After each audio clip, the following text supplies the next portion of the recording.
दोस्तों बहुत बहुत स्वागत है आप सभी का एक बार फिर से। जी हाँ दोस्तों, आज पूरे दिन की कई महत्वपूर्ण और बड़ी खबरें निकलकर सामने आ रही हैं। जानेंगे सभी खबरों को विस्तार से। तो दोस्तों खबरों में आगे बढ़ने से पहले वीडियो को एक प्यार भरा लाइक जरूर कर दें और ताजा खबरों को जानने के लिए चैनल को सब्सक्राइब भी जरूर कर लें। तो देखते हैं पहली बड़ी खबर क्या निकल कर आ रही है। बड़ी खबर में आपको बता दें जो कि किसान आंदोलन के हवाले से है। जी आपको बता दें कि लंबा चलने वाला है किसान आंदोलन। सिंघू बॉर्डर पर बन रहे हैं पक्के मकान, लगेंगे एसी। जी हम बात कर रहे हैं कि राष्ट्रीय राजधानी दिल्ली में किसानों का आंदोलन पिछले 108 दिनों से जारी है। किसान केंद्र सरकार की ओर से लागू किए गए कृषि कानून के विरोध में धरना प्रदर्शन कर रहे हैं और वहीं एमएसपी न्यूनतम यानी न्यूनतम समर्थन मूल्य का कानून बनाने की मांग पर अड़े हुए हैं। किसानों के इस आंदोलन को हालांकि विपक्ष का भी समर्थन मिला हुआ है, लेकिन अभी तक किसी तरह के नतीजे पर नहीं पहुंचा है। सरकार जहां इस कानून को किसानों के पक्ष में ऐतिहासिक बता रही है, वहीं किसान संगठनों ने इसे किसानों के खिलाफ काला कानून करार दिया है। और इन सब के बीच एक बात तो तय हो गई है कि यह आंदोलन अब लंबा चलेगा। ये इसलिए कि किसानों ने सिंघू बॉर्डर पर अब पक्के मकान बनाना शुरू कर दिए हैं। जी हम बात करें कि दिल्ली के सिंघू बॉर्डर पर जारी पक्के मकानों का काम इस बात की पुष्टि कर रहा है कि अब यह आंदोलन लंबा चलेगा। प्रदर्शनकारी किसानों के लिए बनाए जा रहे हैं इन पक्के मकानों की फोटो अब सामने आ रही है, जहां किसान धूप और बारिश से बचकर अपने आंदोलन में डटकर खड़े रहेंगे और सरकार के खिलाफ अपनी आवाज बुलंद कर सकेंगे। किसान संगठन की ओर से यहां निर्माण कार्य की सारी चीजें मुहैया कराई जा रही हैं। आपको बता दें कि सरकार के कृषि कानून की खिलाफत करते हुए किसान संगठनों ने 26 नवंबर 2020 को आंदोलन का आगाज किया था, जो अब तक के 108 दिन पूरे हो चुके हैं। हालांकि इस दौरान किसान नेताओं और सरकार के मंत्रियों के बीच 12 दौर की वार्ता भी हुई, लेकिन सबकी सब बेनतीजा रही। जहां पहले किसान टेंट और ट्रैक्टर की ट्रॉलियों में गुजर बसर कर रहे थे, अब उन्होंने पक्के मकानों की तैयारी कर ली है। दिल्ली हरियाणा बॉर्डर इलाकों पर सीमेंट, बजरी और ईंटों से स्थायी आवास का काम चल रहा है, जिससे आने वाले वक्त में दिल्ली की गर्मी में किसान के सिर पर छत की व्यवस्था हो सके। बुजुर्गों और महिलाओं के लिए इसमें लगेंगे एसी भी। जी आपको बता दें कि भारतीय किसान यूनियन के अध्यक्ष जीत सिंह राय के मुताबिक किसानों को गर्मी से बचाने के लिए विरोध स्थल पर घर बनाए जा रहे हैं और उन्होंने बताया कि बुजुर्गों और महिलाओं के लिए इन कमरों में एसी लगाए जाएंगे। साथ ही उन्होंने बताया कि स्थानीय एसएचओ ने उच्च अधिकारियों के दबाव में आकर कल निर्माण कार्य को रोकने की भी कोशिश की। किसान नेताओं की माने तो हाईवे पर पक्के निर्माण कर किसान नेताओं ने ऐलान कर दिया कि यहां प्लॉट बनाकर ज्यादा से ज्यादा पक्के निर्माण किए जाएंगे। आपको बता दें कि सरकार के खिलाफ किसान नेता आर पार की लड़ाई के मूड में हैं। किसान नेताओं ने पहले ही साफ कर दिया था कि जब तक कृषि कानून रद्द नहीं होगा वो धरना प्रदर्शन जारी रखेंगे। इसके अलावा किसान नेता देश भर में किसान महापंचायत का आयोजन भी कर रहे हैं, जिससे किसानों को एकजुट कर सके। हालांकि सरकार भी किसानों से दोबारा वार्ता के लिए कई बार कह चुकी है, लेकिन संगठन कृषि कानून को रद्द करने और एमएसपी पर कानून बनाने की मांग पर अड़ा हुआ है। बड़ी खबर निकल कर आ रही है। आपको बता दें कि भाजपा के पूर्व नेता और केंद्रीय मंत्री यशवंत सिन्हा ने थामा टीएमसी का हाथ। बोले मोदी सरकार लोकतंत्र को कुचल रही। जी आपको बता दें कि भारतीय जनता पार्टी के पूर्व नेता और केंद्रीय मंत्री यशवंत सिन्हा ने शनिवार को तृणमूल कांग्रेस का दामन थाम लिया है। पश्चिम बंगाल चुनाव से ठीक पहले सिन्हा टीएमसी में शामिल हुए हैं। शामिल होने के बाद उन्होंने केंद्र सरकार पर निशाना साधते हुए कहा कि देश अभूतपूर्व संकट से जूझ रहा है। उन्होंने कहा कि देश आज अभूतपूर्व स्थिति का सामना कर रहा है। लोकतंत्र की ताकत लोकतंत्र की संस्थाओं की ताकत में निहित होती है। न्यायपालिका सहित ये सभी संस्थान अब कमजोर हो गए हैं।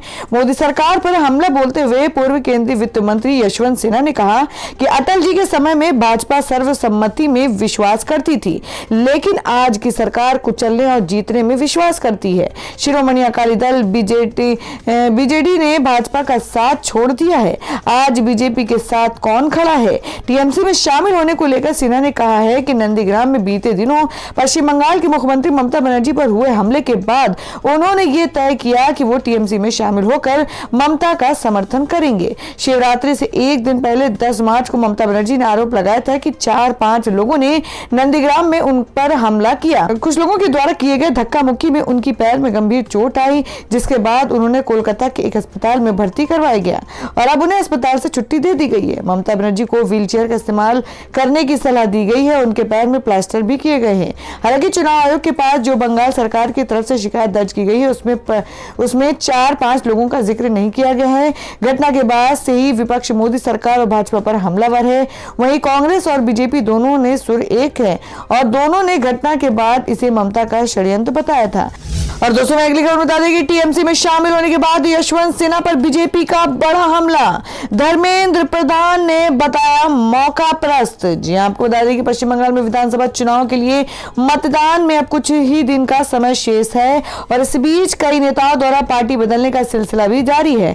भारतीय जनता पार्टी बीजेपी को उस समय बड़ा झटका लगा जब दिवंगत पूर्व प्रधानमंत्री अटल बिहारी वाजपेयी के करीबी रहे पूर्व बीजेपी नेता यशवंत सिन्हा ने तृणमूल कांग्रेस टीएमसी का दामन थामा। शनिवार को यशवंत सिन्हा टीएमसी की सदस्यता ग्रहण की। यशवंत सिन्हा की टीएमसी ज्वाइन करने पर अब केंद्रीय मंत्री और बीजेपी नेता धर्मेंद्र प्रधान की प्रतिक्रिया सामने आई है। धर्मेंद्र प्रधान ने यशवंत सिन्हा का नाम लिए बिना उन पर निशाना साधा है। उन्होंने कहा कि यह बेहतर होगा कि मौका परस्तों को लेकर बात न की जाए। यशवंत सिन्हा साहब अब वृद्ध हो चुके हैं, शायद उन्हें आंकड़ों की जानकारी नहीं है, लेकिन अटल जी और मोदी जी दोनों ने पूरे भारत के लिए बहुत काम किया है। बता दें कि विधानसभा चुनाव से ठीक पहले यशवंत सिन्हा का टीएमसी में शामिल होना बीजेपी के लिए बड़ा झटका है। जी आपको बता दें कि बंगाल चुनाव को लेकर बीजेपी की तैयारी पर बात करते हुए कोलकाता में केंद्रीय मंत्री धर्मेंद्र प्रधान ने कहा कि डबल इंजन की सरकार जो प्रधानमंत्री ने कहा है, दिल्ली और कोलकाता में एक ही व्यवस्था की सरकार होगी तो बंगाल का विकास होगा। नंदीग्राम में शुभेंदु अधिकारी और भाजपा की जीत सुनिश्चित है। बंगाल में लंबे समय तक वामपंथियों का शासन और 10 साल से टीएमसी के शासन के कारण यहाँ के लोगों के मन में अपेक्षा निराशा में बदल चुकी है। लोग उसमें परिवर्तन चाहते हैं। लोगों को यहाँ बीजेपी के रूप में विकल्प मिला है। बंगाल में सत्ता परिवर्तन होगा। तो दोस्तों आप लोगों को क्या लगता है कि इस बार किसकी सरकार पश्चिम बंगाल में बन सकती है? आप अपनी बात कमेंट बॉक्स में जरूर बताएं। बढ़ते हैं अगली खबर की ओर। और दोस्तों मैं अगली खबर बता दें कि बीजेपी ने all India United democratic front को बताया सांप्रदायिक पार्टी। कांग्रेस बोली अगर ऐसा हुआ तो हम नाता तोड़ देंगे। जी आपको बता दें कि असम में कांग्रेस पार्टी का all India United democratic front के साथ किया गया गठबंधन विवादों में आ गया है। दरअसल बीजेपी ने एआईयूडीएफ को सांप्रदायिक करार दिया है और कांग्रेस के साथ उसके गठबंधन पर इसलिए सवाल खड़े किए हैं क्योंकि कुछ दिन पहले ट्विटर पर एक वीडियो शेयर किया गया था जिसमें एआईयूडीएफ के चीफ मौलाना बदरुद्दीन अजमल ने ये कहते हुए नजर आ रहे थे कि कांग्रेस और उनकी पार्टी मिलकर भारत को इस्लामिक राष्ट्र में बदल देंगे।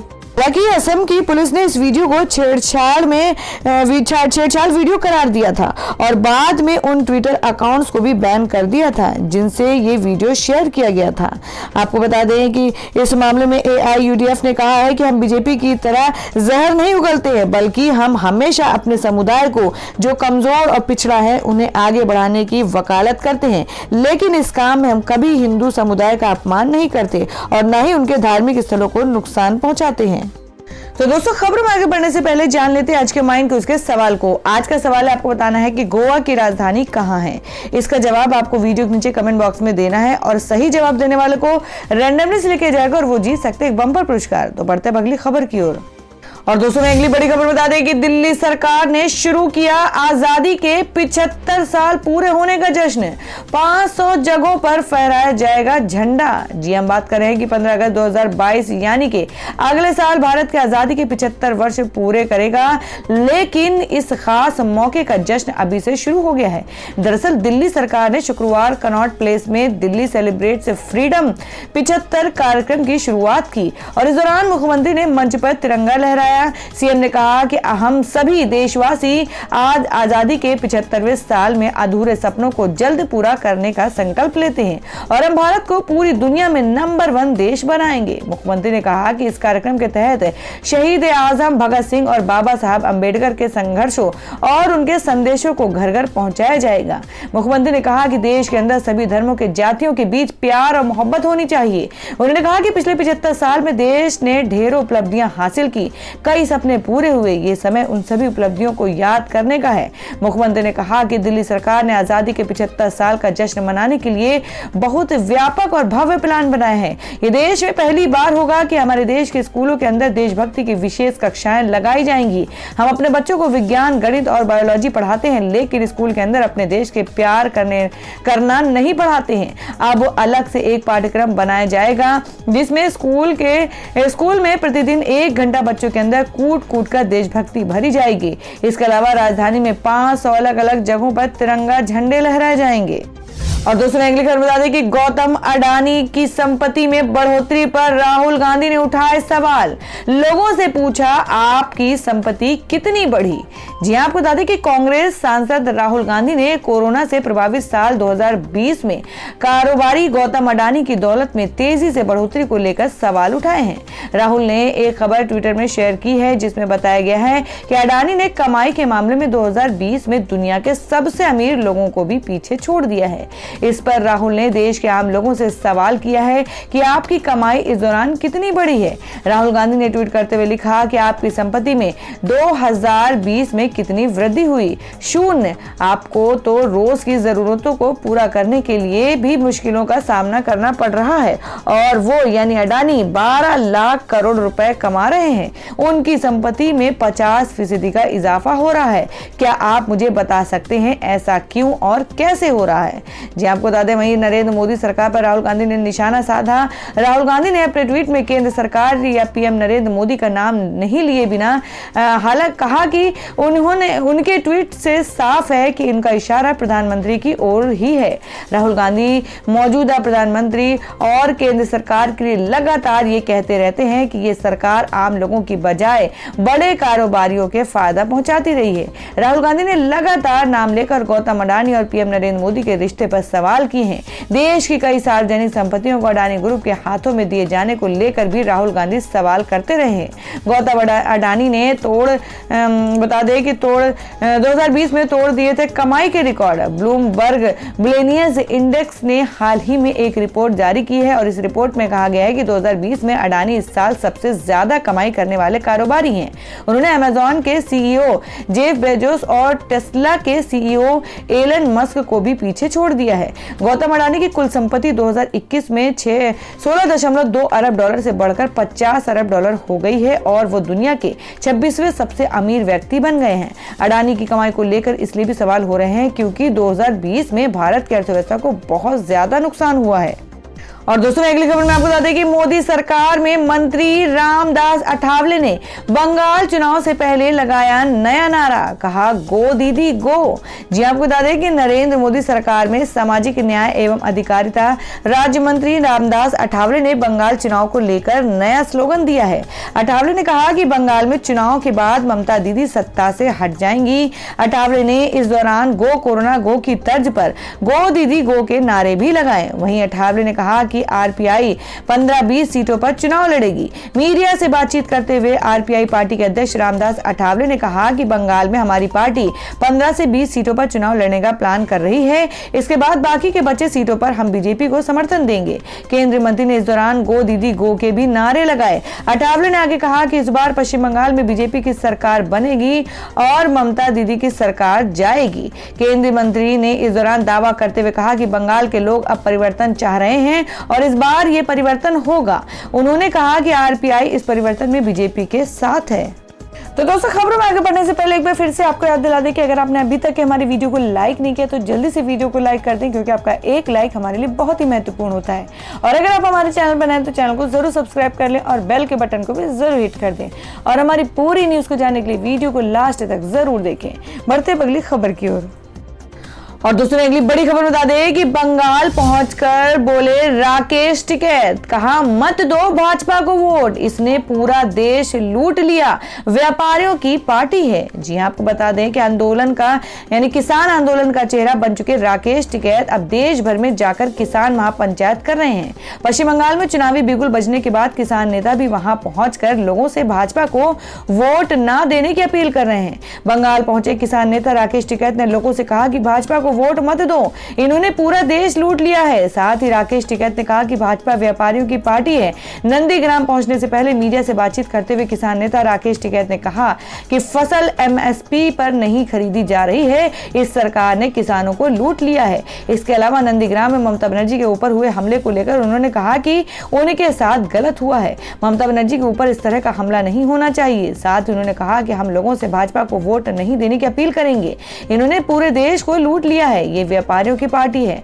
नंदीग्राम पहुंचे किसान नेता राकेश टिकैत ने कहा कि भाजपा सरकार एक ठगी सरकार है, इसलिए इसको तुरंत भगाना चाहिए। साथ ही उन्होंने कहा कि हम यहाँ के लोगों से ये कहेंगे कि चाहे आप किसी को वोट दें, लेकिन भाजपा को वोट नहीं दें। इसके अलावा जब किसान नेता राकेश टिकैत से ये पूछा गया कि क्या बंगाल के लोग आपकी बात सुनेंगे, तब राकेश टिकैत ने कहा कि अगर बंगाल के किसानों की फसल एमएसपी पर खरीदी जा रही है तो हमारी बात नहीं सुने, अगर उन्हें एमएसपी नहीं मिल रही है तो वे भाजपा को वोट ना दे। पश्चिम बंगाल में चुनावी बिगुल बजने के बाद ही संयुक्त किसान मोर्चा ने बंगाल जाने का ऐलान कर दिया था और इन दिनों संयुक्त किसान मोर्चा के नेता बंगाल दौरे पर हैं। बंगाल पहुंचने वाले किसान नेताओं में राकेश टिकैत, बलबीर सिंह राजेवाल, गुरनाम सिंह चड़ूनी, योगेंद्र यादव, हन्नान मुल्ला का नाम भी शामिल है। साथ ही इन किसान नेताओं के अलावा अतुल अंजान और मेधा पाटेकर भी बंगाल पहुंचे हैं। संयुक्त किसान मोर्चा ने ऐलान किया है कि वो बंगाल में भाजपा को हराने के लिए आए हैं, इसलिए वो यहाँ के लोगों से भाजपा को वोट नहीं देने की अपील कर रहे हैं। और दोस्तों अगली खबर में जान लेते हैं क्या है देश भर में मौसम के ताजा हालात। जी आपको बता दें कि उत्तर और पूर्वी भारत में बारिश के आसार, इन राज्यों में चल सकती है आंधी। जी हम बात करें कि बारिश की गतिविधियां आज से पूर्वी भारत में बढ़ जाएंगी। पूर्वी उत्तर प्रदेश, बिहार, झारखंड, पश्चिम बंगाल और पूर्वोत्तर भारत में हल्की से मध्यम बारिश हो सकती है। जी आपको बता दें कि एमडी के मुताबिक मौसम की गतिविधि आज सुबह से पूर्वी उत्तर प्रदेश, पूर्वी मध्य प्रदेश, छत्तीसगढ़, बिहार, झारखंड, पश्चिम बंगाल और सिक्किम की तरफ बढ़ेगी। इन इलाकों में पश्चिमी विक्षोभ का असर 14 मार्च तक दिखेगा। तो दोस्तों ये थी अब तक की सभी बड़ी खबरों की अपडेट्स। टुडे ब्रेकिंग न्यूज और लेटेस्ट खबरों को देखने के लिए हमारे चैनल को सब्सक्राइब जरूर कर लें, वीडियो को लाइक और शेयर भी जरूर कर दें अपने दोस्तों और रिलेटिव्स के साथ। तो दोस्तों फिर मिलेंगे काम की खबरों और सरकारी योजनाओं की एक और नई वीडियो के साथ। तब तक के लिए धन्यवाद दोस्तों।